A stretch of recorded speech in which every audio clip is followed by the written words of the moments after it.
Hi, my name is Dalene and I'm the Managing Director of OBE Organic. We source livestock from the pure heart of Australia and export our beef all over the world. But we're a small business. We're a team of 9 and we work out of an office in Brisbane. So people often ask me how we got started on our mental health journey, and for me it started when I attended I guess professional development. I attended a lunch and learn and there was someone speaking on a panel who had attempted suicide. And it was extraordinary listening to her story about how she went from being mentally well to suicidal within about 48 hours. And it gave me goosebumps listening to her. And I thought to myself, how can I ensure that if that was to ever happen to me or my team, that I would have the right people around me with the right skills to make sure that my team or myself didn't deteriorate within a short period of time or even a long period of time, from being mentally well to being unwell enough to attempt suicide. So some of the things that have been really useful for our business is committing to having our team members undertake formal training, and for us that's mental health first aid. We've also committed to becoming an accredited mentally healthy organisation. We've chosen to do that through Mental Health First Aid Australia.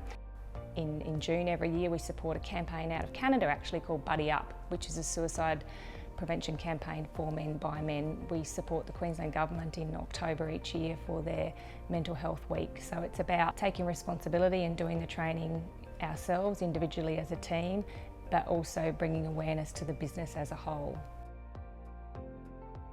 My name's Will Hudson. I'm in the sales and production team at OBE Organic and I've been there for about a year now. The mental health first aid training was very informative.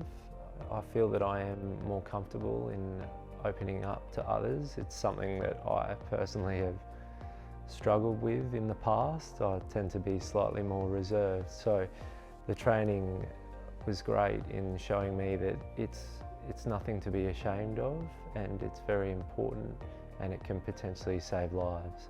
Our commitment to supporting our team doesn't stop within the confines of our office here in Brisbane. We engage with processors, we engage with truck drivers, we engage with property owners, we engage with ringers and women and men that work in the outback. So our conversations about mental health go beyond talking about it on a weekly basis in our staff meeting. I've been really fortunate to have been on this mental health journey with our business since it started, since before we had anyone that was trained in mental health first aid, and certainly before we became accredited.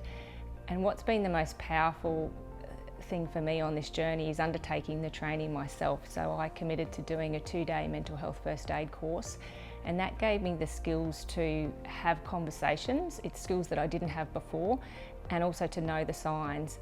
And so, believe it or not, in almost daily or certainly weekly basis, when I interact with peers in the agricultural industry, and to be honest, most of them are men, I will often start the phone call with how they're going and ask questions that I guess I learned through the training, and it often leads to a really meaningful conversation. In my personal experience, it's the formal training that I've had that allows me to have really important conversations, and on many occasions I will follow up the phone call with an email which presents some links to external resources that I think might be valuable for my colleagues and my peers.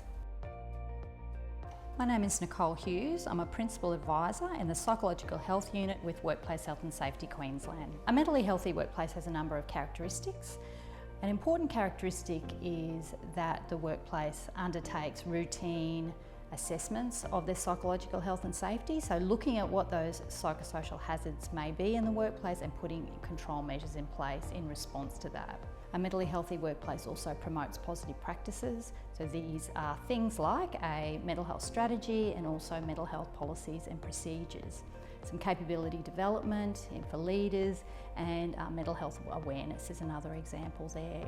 Mentally healthy workplaces are also aiming for that they are free from stigma and discrimination. That's very important, and also that there are good processes in place for stay at work and return to work if a person does require that support. OBE Organic is on a journey to creating a mentally healthy and safe workplace, and whilst they're quite a small organisation with only 9 employees, they've put lots of positive practices in place. One is they have some strong consultation, so they have sort of regular check-ins and just making sure that they're managing those potential psychosocial hazards. They've had some good capability development for their staff in terms of mental health first aid. And they also do a number of other things too to try and maintain those sort of social connections with people and practices that promote that good work-life balance too. One of the really key things for leaders is just being aware that they're important role models, so people are watching the behaviour of leaders and then that in turn affects the culture of the workplace.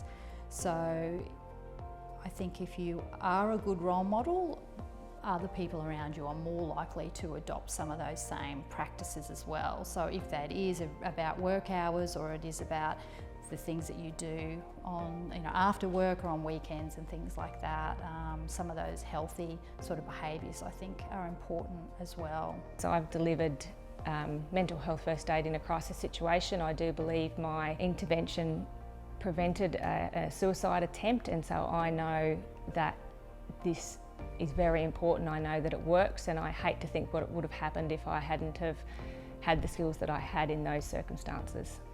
So some of the early warning signs might be that people could get a little bit run down in terms of their physical health, like needing to have time off, and also there's a link with musculoskeletal issues too, as in terms of the impact of stress, sort of longer term.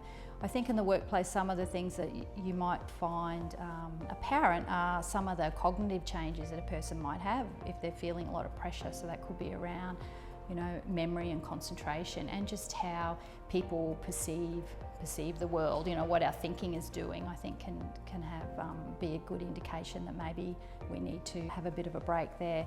I think emotionally, sometimes there might be some more overt signs, like a person might become teary in the workplace or easily aggravated by things as well. So that can be apparent too. I think the next challenge is, what do you do with that information? So that's about having those supportive conversations. And OBE Organic has set up some within their culture sort of opportunities to have those conversations, both within team and one-to-one, and they also have some skills in terms of how to respond to those early warning signs. So that's also helped them in their journey. So the benefits to having a mentally healthy and thriving workplace are numerous, but just to simplify it, we have a team of people that have the training and ability to have the right conversations at the right time. Yes, that can lead to team members being more productive. Yes, it can lead to less absenteeism. For me, it's very powerful knowing that if on my journey to staying mentally well, I slide a little bit, I've got people around me that can support me and have the right conversations. It's very powerful, and in agriculture in particular, people don't really talk about their feelings, so I think it's really powerful to be able to be in a workplace where you can come to work and say, I'm feeling a bit off today, and you can have people ask you the right questions and give you advice even if you don't necessarily think that you need it.